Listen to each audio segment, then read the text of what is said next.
Satyabama Institute of Science and Technology, Chennai and Sriperumbudur.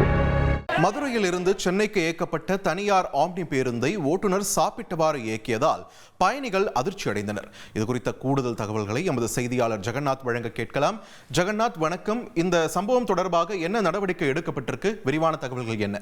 வணக்கம். மதுரையிலிருந்து சென்னைக்கு நூற்றுக்கணக்கான தனியார் ஆம்னி பேருந்துகள் இயக்கப்பட்டு வருகிறது. இந்த நிலையில் மதுரை மாட்டுத்தாவணி பேருந்து நிலையம் அருகே ஆம்னி பேருந்து நிலையத்திலிருந்து ஸ்ரீ குமரன் டிராவல்ஸ் பேருந்தானது 40 பயணிகளுடன் மதுரையிலிருந்து சென்னைக்கு புறப்பட்டு சென்றிருக்கிறது. சிறிது தூரம் பேருந்து சென்ற பிறகு, குறிப்பாக திருச்சி தேசிய நெடுஞ்சாலைக்கு சென்ற பிறகு பார்த்தீங்கன்னா ஓட்டுநர் பேருந்தை இயக்கியவாறே ஸ்டேரிங்கில் வைத்து அவர் சாப்பிட துவங்கியிருக்கிறார்.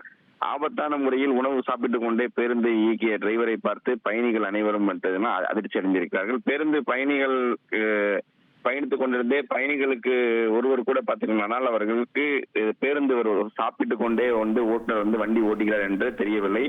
ஒரே ஒரு பயணி மட்டும் அதனை பார்த்திருக்கிறார். அவர் பார்த்து ஓரமான நிறுத்தி சாப்பிடலாமே என்று கேட்டதற்கு வழக்கமான ஒன்றுதான், பயப்பட வேண்டாம் என்று கூறி பேருந்தை தொடர்ந்து ஆபத்தான முறையில் அவர் இயக்கியதாக கூறப்பட்டிருக்கிறது.